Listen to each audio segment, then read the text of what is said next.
Hey y'all, what's up? It's your girl, the Benji B. What you watching on TV? I'm back, and this is for our third installment of Snooping for Love. So, Snooping for Love might be my favorite little new guilty pleasure. You know, I've been on it, and I'm digging it so far. So, we're gonna get into episode 3 on this one. So, this episode opens up with La Luscious, and she's arguing with Tutu about her career or something. I don't really know. There wasn't a whole lot of context and like how they even started that conversation, but I think what it is Tutu felt like Luscious was trying to say she was better than the rest of the girls or something because she already came in there with like a little rap career, and I guess she was, I don't know if she would say she was friends, but apparently she did a song with somebody named Saya or something like that. And so I guess Saya is a friend of Snoop, and she was just kind of making that known, like, you know, bitch, I'm already in the inner circle. I mean, it really didn't come off fucked up or nothing. She didn't come off fucked up to me or like super braggadocious, but apparently Tutu definitely feels some kind of way about it, and she was real quick to be like, bitch, don't nobody care about that. So next up we have, now this is where Mickey actually takes 2 of the girls on a date with Snoop. So this is one of the first kind of intimate dates that we have with Snoop. The 2 girls that go are La Luscious and Wild Card. So I gotta say that this place was super dope. Now this is what impressed me about the budget. So that's why I said, I don't know if you watched the first 2 episodes that I, reviewed for Snooping for Love. One thing that really stuck out to me about the budget of this particular Tubi reality show was like they were on legitimate little dates, right? So this place was called Simply Naked, and it was really cute. They go in, apparently they make candles. It's like a candle making shop, which is a very sweet idea for a date. I didn't know that was a thing. But anyway, they end up going to this place and they making candles. And they even have like the little host lady come out, Miss Shantae, she come out and she teaching them how to mix all the shit up. They get their little wax and they get their scents and stuff. And so really this scene is just kind of introducing us to the date and like what they'll be doing on the date. This is a smart marketing thing too. I got a feeling that these businesses are getting advertisement through this show.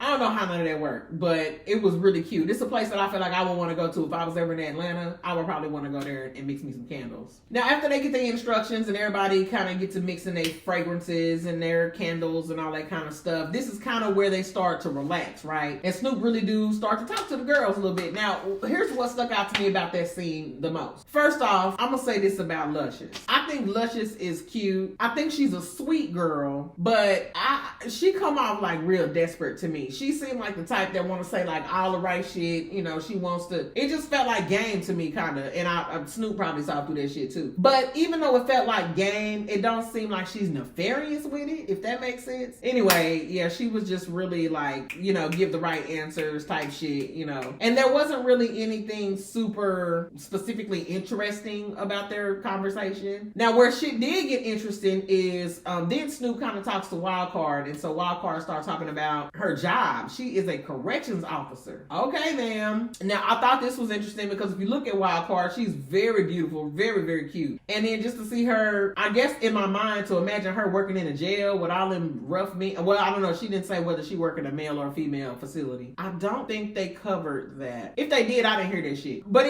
she just looks different than what her job is. So even that's kind of intriguing. And Snoop is into it. Then another interesting conversation they have is Snoop decided to ask them what's the craziest shit they ever done. Wild Card basically says the craziest shit she ever did was break into her ex's dorm room, which is kind of, that's a little contradictory because you're supposed to be, you're supposed to have a little less violent character than that, ma'am. That seems violent. I'm not mad at a good get back.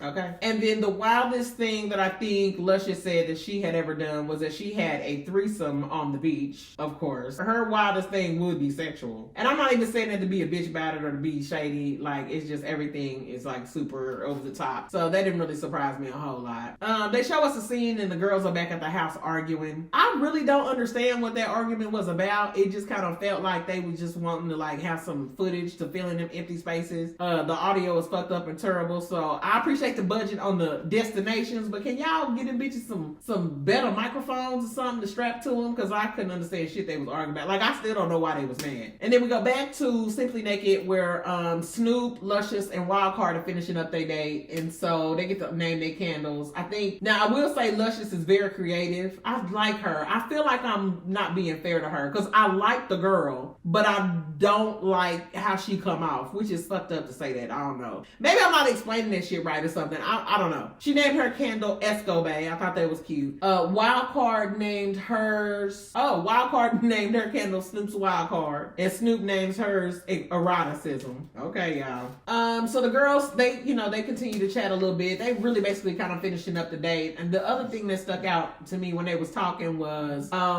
Luscious offered to cook some fried goat. Is that a thing? So they basically finish up the little date or whatever, and the girls head back to the house. The second date, now mind you, back at the house, the girls are still arguing about some shit that we can't understand. Hello, audio. And we're getting ready now for the second date. The second date is going to be at a place called Bad Axe Throwing. Yay! And this is going to be with Island Ting and DC. Of course, they come in, they have an instructor. The instructor kind of gets them acclimated to the environment. He show them how to chunk the axes and shit. They practice a little bit. And then now the girls get into the game. So Snoop chunked the axe a couple of times, but then Island Ting is the first one. They decide to make it into kind of a competition, of course, right? So Island Ting throws the axes first, but she decided to make hers into a little bit of a, she wanted to propose a wager. Island Ting's wager is if her axe lands right, then she gets to dare Snoop to do something. If she misses, then Snoop get to dare her to do something. She tosses the axe, of course, her ass missed. Like, Snoop has the audacity to dare her to go and kiss DC. And Ting is like, what? I mean, she was like, girl, like, what the fuck? I would rather kiss you. So that was cute. Like, they turned it into this moment where,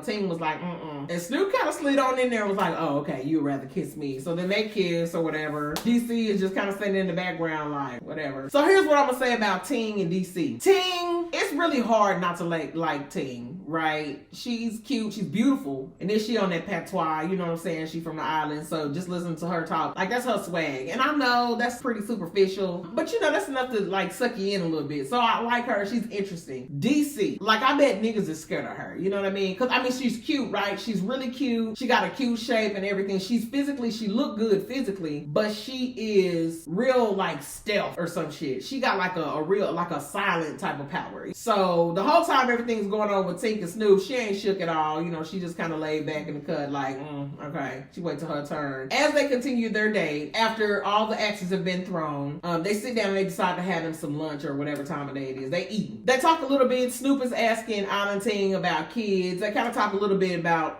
DC. I think DC is a mom. And then some kind of way they get into whether or not Island Ting want to have kids. And she like, shit, I'm not fucking with it.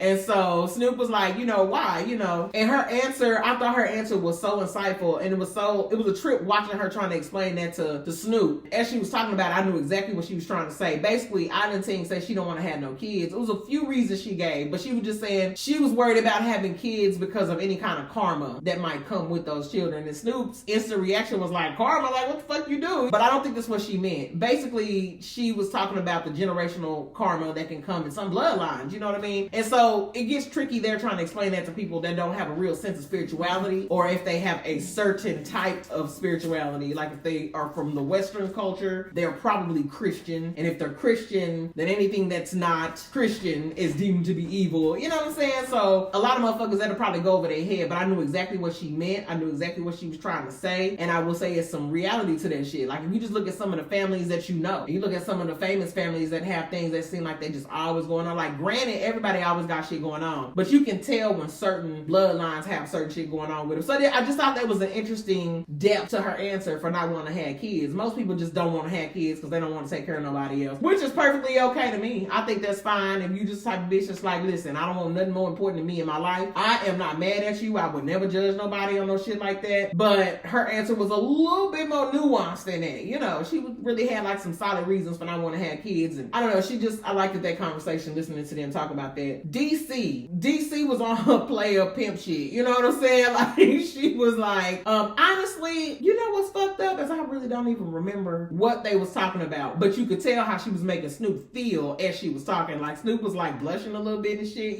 So okay, bitch, I see you. Like, I like DC too. It's really tough because all the girls got their own little, So it's been a few hours. their date ends, and then the girls are back home. Throughout the date, of course, they're kind of flashing back and forth, between the house and between the girls on the date. The girls back at home, they seem to have kind of mellowed out a little bit by this time. Everybody chilling. It look like they got like a back deck, some kind of patio thing or something that they kicking it down. So everybody kind of chilling. You know what I mean? Everything goes pretty good. I will say this. Now, at some point, Jessica, which is 6 feet, we're gonna call her 6 feet from moving forward. So 6 foot, she is actually, they show her, she basically said she needs to go home because she needed to relax. She needed to take her a break from all the bitches.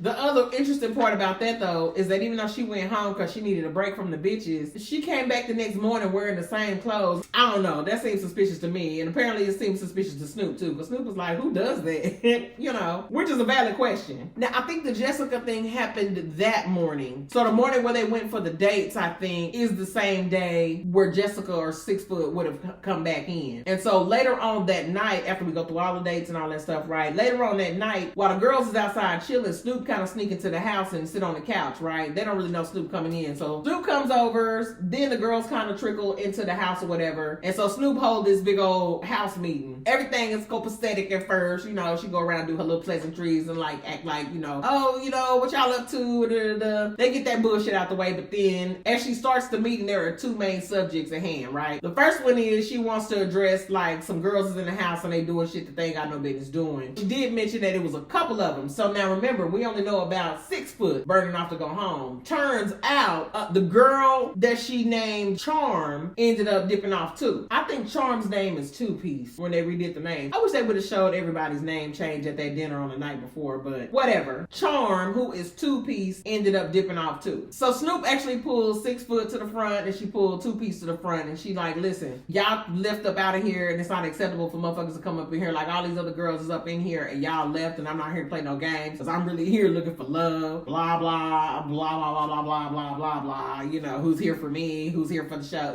that whole little speech thing. And so this is where she get them opportunity to defend themselves. Well, she goes to 2-Piece first and is like, I heard you left too and you was gone, like, what's up? So 2-Piece basically explains to her that for her to do the show, she actually had a friend that was like house sitting for her and dog sitting, but she was dog sitting at her house, right? She said she found out that the friend had people over there in her house and that something was going on. Her dog was sick or something was going on with the dog. So she ended up leaving to go home to number 1, check on her dog, but to get her friend about her house with all them people and shit. So Snoop was like, okay. But she was like, I got a voicemail to prove it. And so Snoop was like, yeah, play that shit. So she plays the voicemail or whatever. It feels like Snoop is satisfied by listening to the voicemail that she said she sent to the friend. But I don't really understand. Can you keep the voicemail that you sent to your friend, or was it a voice memo that she sent in a text message? I don't know. I needed a little more clarity on that. Whatever it was, Snoop was satisfied with it. So we kind of move on from that point with her. Then Snoop goes to 6 foot. Same question. What's going on? Why'd you leave? 6 foot's answer was very vague. She basically said she left because she was tired of being in there with all them bitches. Surprisingly, Snoop accepted that answer and was like, well, she didn't accept it like it was cool. But basically, she was like, I understand, Now, mind you, while this is going on and 6 foot Snoop having that conversation, 2-Piece run outside. Well, she don't run, but she go outside to the backyard and she's crying. She's upset. And one of the other girls get up to go out there and talk to her, try to get her to calm down and then try to get her to come back. And then while that's happening, Snoop is like, I was gonna cut both of y'all tonight, but I'm gonna go ahead on and let y'all stay. But y'all, this is a warning. Y'all need to stay on your shit. We're not here to bullshit around. Like, I'm really looking for love and who's gonna be with me and who's gonna be in my future. And I'm like, nigga, I don't understand why people that do these dating shows really try to sell this shit like they are actually, like, who the fuck fall in love in a week? Get the fuck out of here. Unless you fall in love on a European beach somewhere you ain't never been before and that you probably won't be going back to. I don't ever believe these are real, but they do be fun to watch.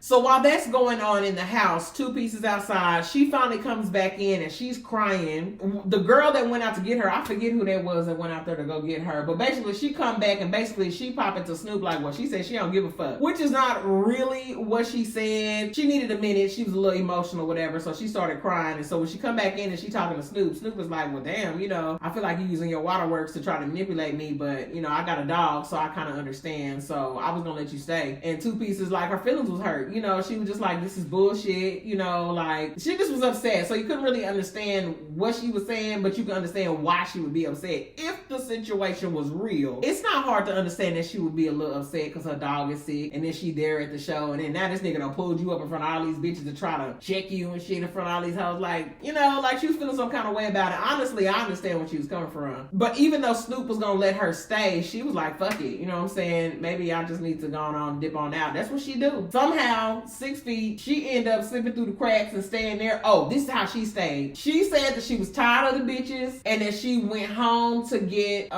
she went home to pick up something. Then she signals to production like, can somebody go get my stuff? So they go get the stuff. Turns out she had bought some gifts. That's how she ended up sending her ass in the house. Snoop must have really liked the gifts that 6 foot got for her.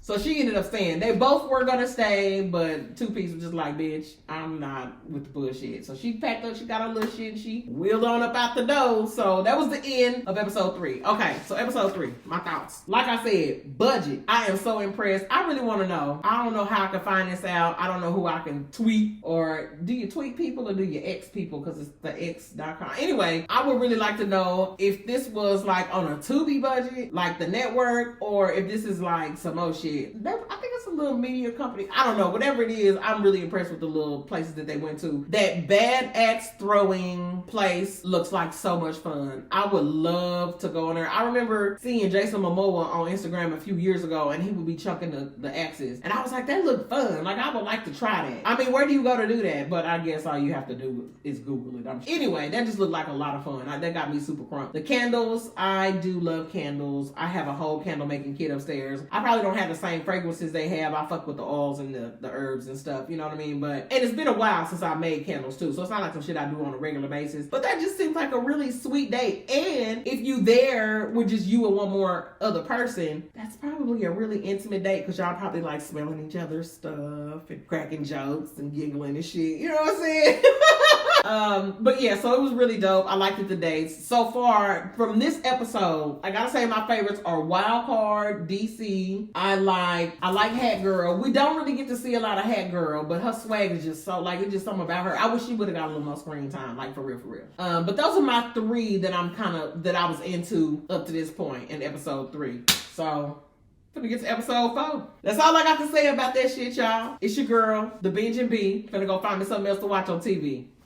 Bye.